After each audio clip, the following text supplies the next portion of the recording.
1991, Silence of the Lambs is released in theaters. It shocks audiences and delights critics, winning several Academy Awards, including Best Picture, Best Actress, and Best Actor for Anthony Hopkins' chilling portrayal as a new form of movie monster, Hannibal the Cannibal. 10 years later, a sequel is released, this time with the director of Alien attached. It hyped up audiences, excited horror fans, and afterwards got people asking, "You okay, Ridley Scott? You okay?" So how can a sequel so bent for success turn out an unscrubbed, hustling rube with no taste? Perhaps you can help us solve an unsolved enigma. I'm Nostalgia Stack, and welcome to Nostalgia Ween.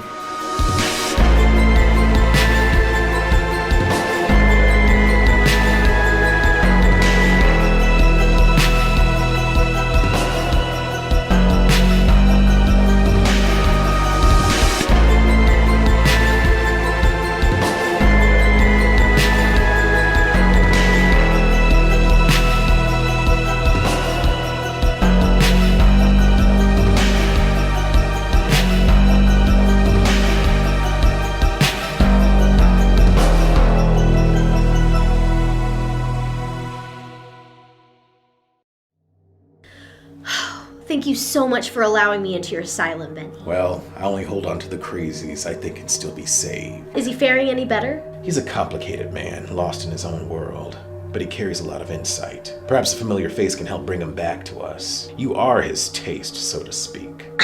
Oh, well, I'll see what I can do. Through that door, the very last cell. Stay to the right. Oh, it's a good thing you said that, because I was going to hug the wall with all the crazy people on it. You have no idea how many people make that mistake. I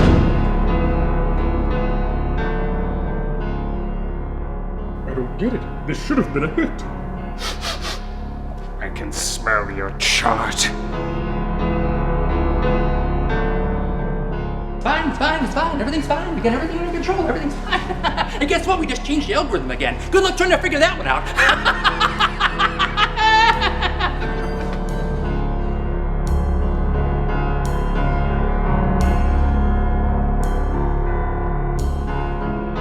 Good morning. Hey, critic! Hey, I was wondering if you knew... Wondering if I knew why Silence of the Lambs was such a masterpiece and its sequel Hannibal such a turd. Okay, I guess we can talk about that. They locked me in here because of my views, you know. Seen as too unconventional, too dangerous. Well, you did make fun of the Aladdin remake. What?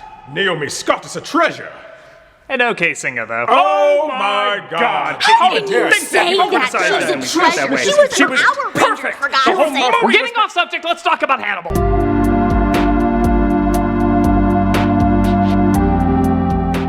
The highest grossing of the Thomas Harris movie series, Hannibal had a lot of hype when it first came out. It was everywhere. People were psyched to see their favorite elegant cannibal return to the big screen. The reactions afterwards, though, were less than stellar, with critics not giving it the best reviews and a lot of people acknowledging something just felt off about it. But it was hard to point out what it was. It seemed to have the same chills, the same gore, the same weirdness that drew so many people to its predecessor. So why was this strangeness not as well accepted as the previous strangeness? Yeah, I never really figured that out either. And you want to see if I can help you solve the mystery. If it gives you something to do. You see, Ridley Scott is trying to test me, so I ate his script for Gladiator 2. That's gonna be a thing? Totally is, look it up. With some fava beans. And whatever wine he recommended in that movie The Goodyear that nobody saw, and I didn't see either, because you know it's The Goodyear. Who the hell saw The Goodyear?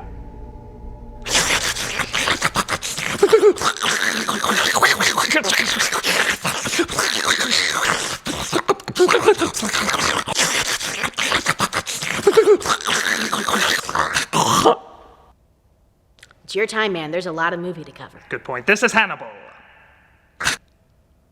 The credits play as we see Nurse Barney from the first film talking with a dying Spock. Oh, I mean one of Lecter's victims named Mason, played by Gary Oldman.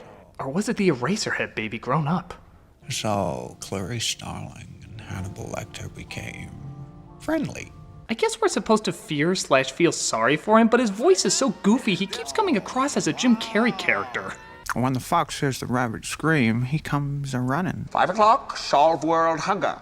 Tell no one. Well, I could list its most conspicuous features. I'll swing by for a minute. Allow them to envy me. Let's say it with the respect it deserves. It's not a dress, it's a kilt. We cut to a pigeon magic guy, which doesn't serve the plot at all, but this is when Ridley Scott stopped being an artist and turned into an artiste. We see Clarice Starling, played this time by Julianne Moore because Jodie Foster basically said this movie was stupid. Fair, but you did direct this. Who's getting ready to take on a drug raid. Excuse me, I'm Officer Bolton. I'm in charge here. I'm here because I know Velda Drumgo. We're here for the drugs and the weapons. You're here because our mayor wants to appear tough on drugs. Now I'm here to give you that scene where the spunky new cop takes control from the stubborn old cop. I expect this to go smoothly. You got a smart mouth, lady. He's upset? Name me one other movie where that happened. Wow, we are behind on this. Clarice sees one of the criminals is holding a baby and she orders them to back down. But Officer Stubby Pants goes ahead anyway and there's a big shootout. The lady with the baby shoots Clarice with an Uzi, but she manages to take her down without hitting the kid. Damn, even after being shot, she still nailed her. Holy smoke, she should get a medal, man. The woman had a baby in her arms. Is that how you define good judgment? And I regret it. I resent myself for it. To quote Fargo. Huh? Yeah, her name is disgraced all over the papers. Even on the front page, it says she shot a woman holding a baby. And an Uzi. With bullets flying out of them. Half of them in you. Am I missing something? I mean, I know it's not protocol and it's technically wrong, but from a writing standpoint, wouldn't it make sense to disgrace Clarice over a bigger mistake? Like, maybe the lady was unarmed or Clarice said go ahead with the raid instead of the other guy. Something everyone would be like, holy smokes, I can't believe she did that. Here, she fires in self-defense with bullets already hitting her and she nails the shooter, saving the baby. Honestly, I feel like if most people heard baby saved from crime lord unharmed, this wouldn't be a front page smear piece. Unless I'm missing something, which I totally could be, I feel like most people would be like, holy shit, Clarice is RoboCop. No, I mean, this is traumatizing in this totally realistic movie where the action scenes aren't cliched and there's fruit carts and people eat other people's... Yeah, we'll get to that. Remember Mason Verger? Lecter's fourth victim, the only one that survived. She's demoted to dropping by Larry King's house as he says he has new information about finding Lecter. You know, I thank God for what happened. It was my salvation. I always wanted to look like the Crypt Keeper microwaved into a gelfling. No, we met conventionally. We discover that Lecter got Mason drugged off his ass and convinced him to cut off his own face and feed it to the dogs. Pfft, that old trick. Isn't it funny how you can look at my face, but you shied when I said the name of God? Now let's never bring this up in the movie again. What faith even are you? Who cares? Clarice looks over old footage of Lecter attacking a nurse. It's actually one of the few chilling moments in the movie. That is, until this silliness. Yeah, that's a lion sound effect you heard there. You see, we can't put together that he's a predator, so that helps us dumb moviegoers put the pieces together. Why don't you just put him in the MGM logo to make it even more obvious? Clarice interviews Barney, who feels he might still have the session tapes that were recorded of her and Hannibal talking, possibly helping her figure out where he is. These are valuable. By the way, I hear you got a soft spot for lambs. Oh no, you're gonna kill the lambs! Oh, boo! Pansy. She looks over the pictures from the first film, because what psycho photographer would snap shots like these? As we see Hannibal, played by Anthony Hopkins, is in Florence trying to get a job at an art museum. Oh yeah, you can totally smoke around the ancient relics. We Italians care so little about preserving art. Are the signore's personal effects are still at the palazzo? Mm-hmm. This is Inspector Pazzi, played by Giancarlo Giannini, who's inspecting the disappearance of his predecessor. Now in the book, Lecter got plastic surgery so no one would recognize him. Thankfully in the movie, Florence is just full of idiots. You were on the Master case, I'm sure I read. Yes, that's right. This is much less grand a case, I would think. So while the big draw in this movie is obviously supposed to be Hannibal and Clarice, honestly, these two kinda had better chemistry. Lecter's ability to push his buttons while playing naive works wonderfully with the inspector's shaky nerves and grouchy demeanor. Both try to play each other and always give the impression they know far less than they really do. Your ancestor was hanged, writhing and kicking alongside the Archbishop. Were you unfairly dismissed from the grander case, or did you deserve it? Is that the inventory? Yes. May I see it? Of course. I know it's gonna sound strange, but if you replace Clarice's drama and egg drop soup Muppets subplot with only these two, the movie he probably would have been more interesting. But he still has the hots for Clarice as he sends her a letter saying he misses the good old days. Dear Clarice. What's up? I have followed with enthusiasm the course of your disgrace and public shaming. My own never bothered me. She's also so wrapped up in his words, she's missing that her lab is on fire. Pinky, I told you not to light the gerbil sacrifice yet. No! Sorry, Bray. She notices the letter has a certain fragrance, so she takes it to an expert to see if it can be narrowed down.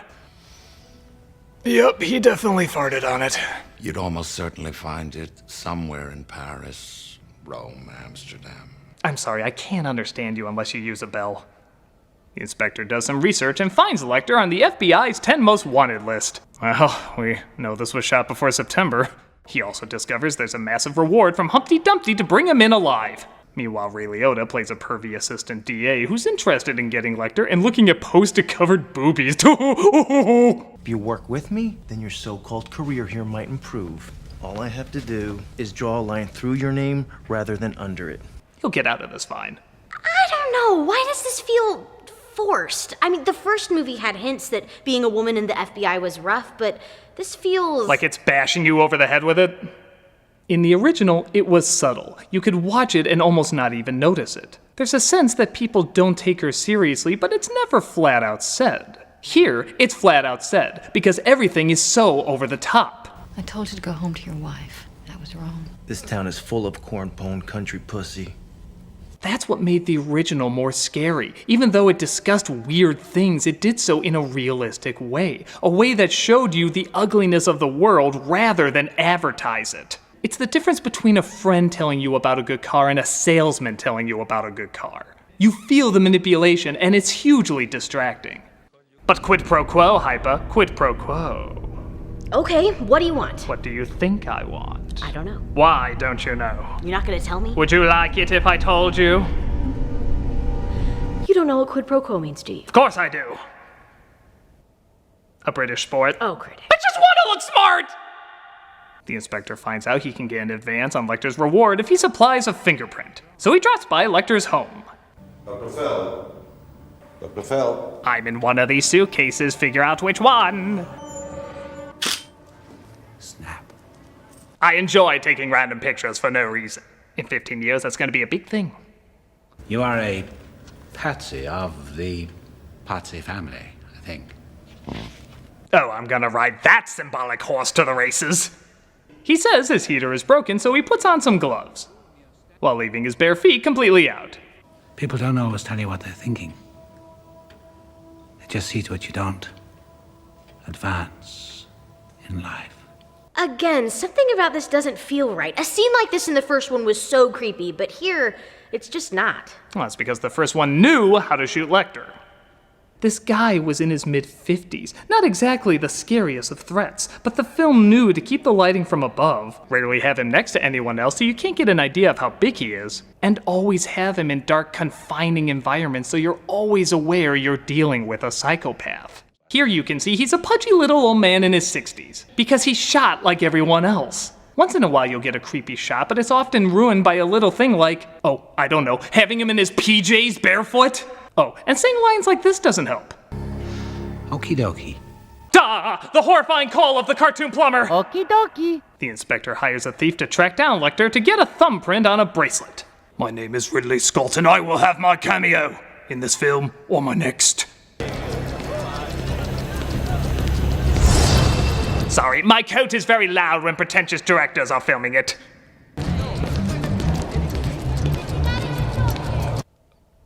To quote Sideways... Are you chewing gum? Yeah, another word of advice. Hannibal's not very scary when he looks like a cow munching grass. So I said, fava beans and a nice Chianti. Oh, sorry, it's a lot creepier when I don't have publicists. Lecter stabs the guy, and he's weirdly almost happy about it. Tried to hit me in the balls, but he missed. It's funny if you think about it. I mean, I'm not thinking about it. I'm dying in agonizing pain, but you can think about it. Let me help you. No, don't. You're a weird guy, and I hope to forget you quickly. You know, things weren't goofy enough. This should up the what the hell.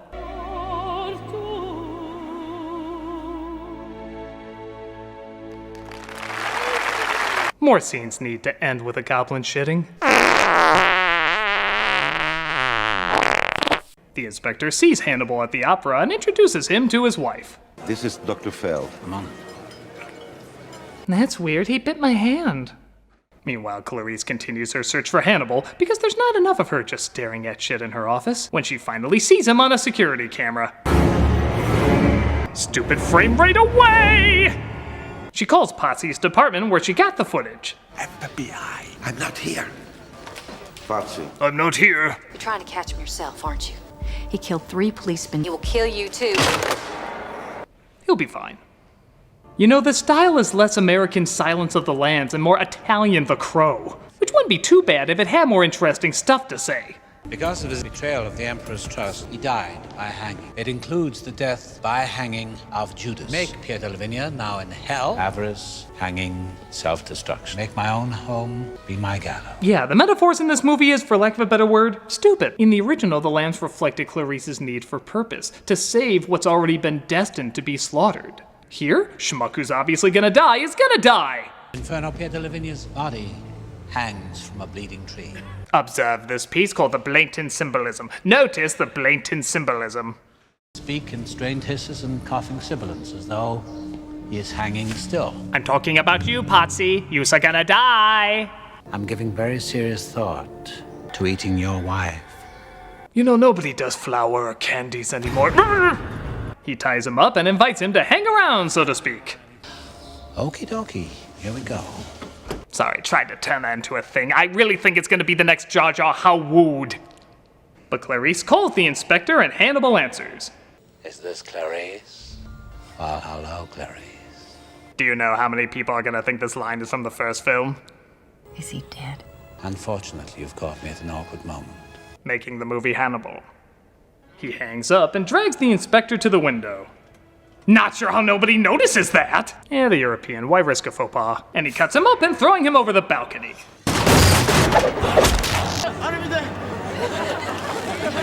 Next, on our point at horrific things and laugh tour, D-Day.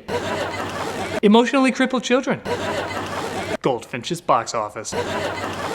Wait, I'm confused. This is the middle of the movie, and there's been very little interaction between Hannibal and Clarice, and the guy he's had the most interaction with is dead! Maybe it's like Heat, where even though they barely talk to each other, there's a connection through how much they watch one another. Except he doesn't watch her. He barely even mentions her the more I think about it. He sent 1 letter, and that's it. I can see why him and the inspector had more chemistry, because they're in a situation where they can have chemistry.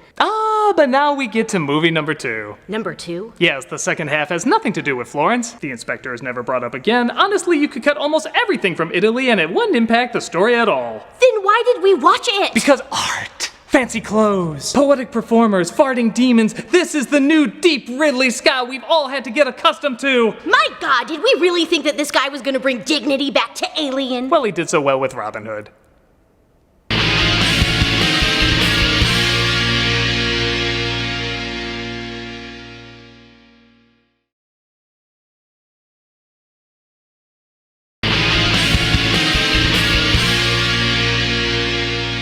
So we see Mason wearing Hannibal's mask.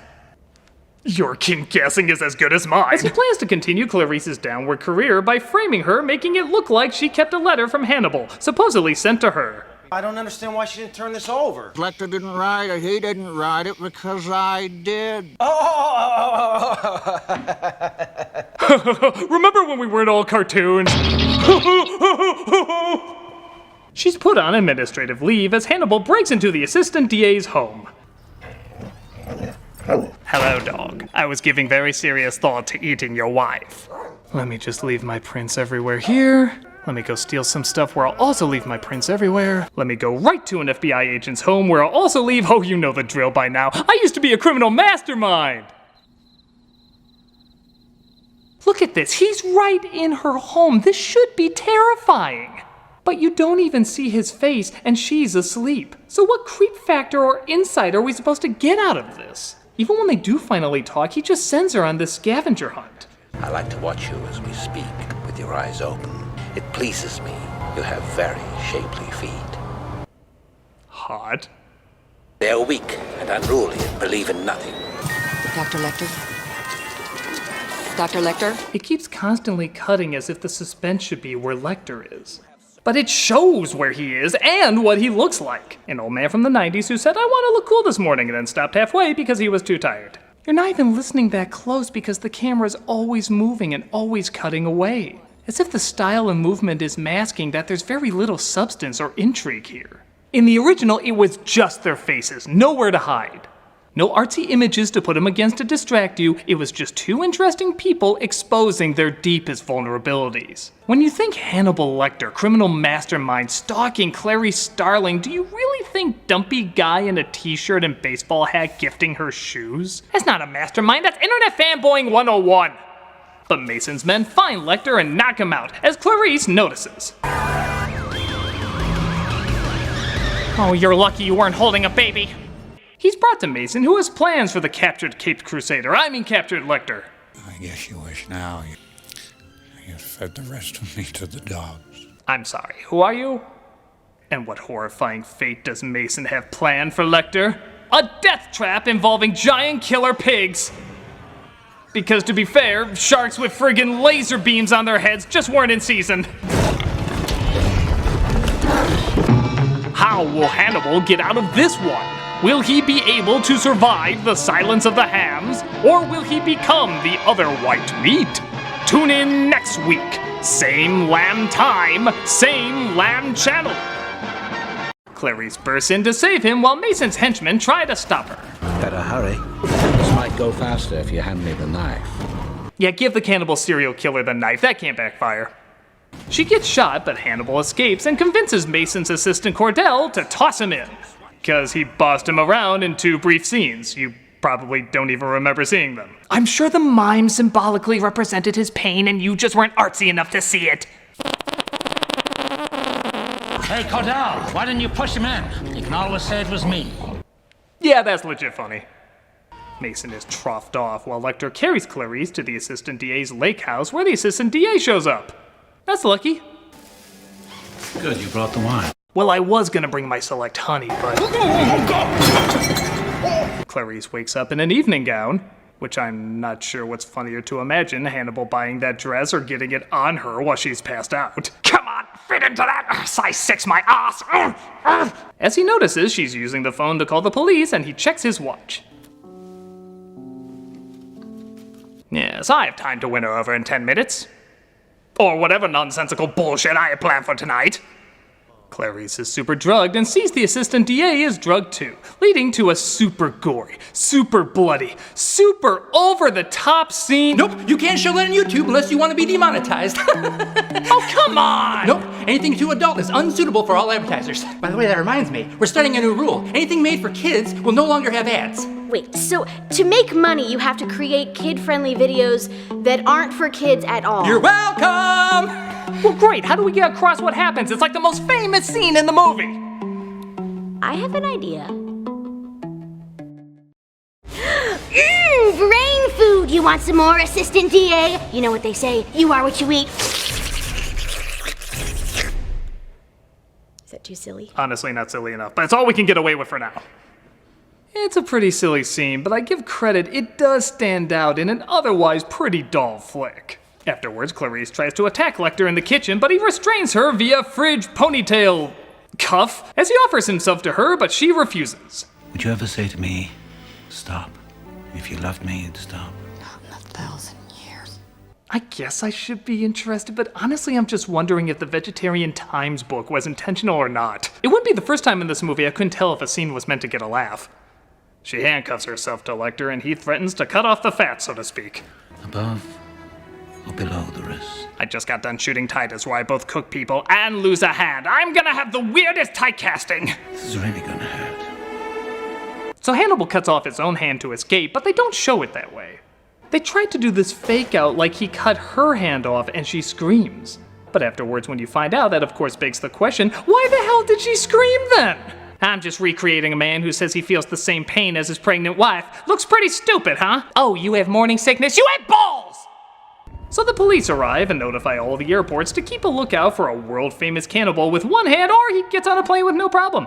Again, before September. What's that? Can I have some? You're a very unusual boy, aren't you? Well, I did get in trouble for sauteing my little sister. He feeds him a bit of Ray Liotta's brain. Oh, that must be why he did the identical. And the movie ends on that weak-ass note. Now, it should be pointed out that in the book, Hannibal tries to drug and brainwash Clarice. Whether or not it really worked, who knows? But 3 years later, they're going on dinner dates to the opera in South America. This is also a really stupid ending, but like the brain scene, you do at least remember it. The ending was changed because Jodie Foster said she didn't like it and wouldn't shoot the film if it was kept that way. So the ending was changed, but Foster still ended up not doing it and instead filmed this record-breaking blockbuster. Yes, there is a good reason you haven't heard of it. I bring this up because everything that happens to Clarice in the movie is building up to this original ending. Her being disgraced, losing all credibility, no longer being able to help or save people. It was amounting to her having nothing worth fighting for, and thus putting up little fight against Lecter. But since that ending didn't happen, most of those scenes are pointless now. Just like a lot of the Florence scenes, the Mason scenes, Porky's Revenge, nothing new is learned, changed, or evolved about these characters. And bizarrely, when nothing of interest is presented, it doesn't present a very interesting movie. A lot of suspenseful and intriguing stories have emerged from the Thomas Harris book series, Manhunter, Red Dragon, the show Hannibal, so it's clear a lot can be done with these characters. Here though, it's a pointless, unfocused, unnecessary cash-in that doesn't know if it wants to be funny or serious and fails at both. Where the original leaves chills and nightmares in people's minds due to its patience and discipline, this one is mostly forgettable due to its surprisingly going over the top without giving us any grounded reality to care about. With the exception of the brain-eating scene and a few moments in Florence, it's a surprisingly boring mess. There's still much that can be explored with these characters, but it's a journey that's not going to be taken here. So, Hyper, now you know how a sequel that can have so much built up can deliver so little. Are you satisfied with the answers you've been seeking? Not really. Because the truth is far more disturbing than you thought. No, because that's not why I'm here. I just came to pick up my husband. Oh, that Benny got me good. Angel Temple! Hey, Blood Spike. Think those tranquilizer darts are finally wearing off. Well, it looks like you're awake enough to go. Yeah, you win this round, but next time you're gonna wake up in my torture chamber.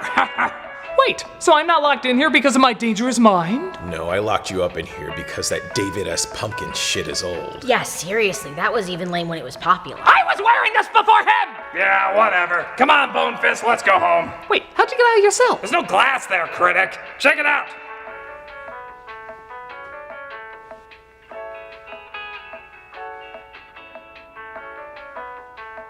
Oh, I see. You're using a deceptive mind game to make me perceive what wasn't there. No, you're just a dumbass. Yeah, pretty much. Well, how do you keep everyone else in their cells? Wait, there's no glass? I gotta get back to work! It's all good, dog. We good. It's all good. We good. Well, maybe there's something to be said about combining extremes with subtlety. I'm the Nostalgia Critic, and hopefully next week we'll review something not quite so in your face.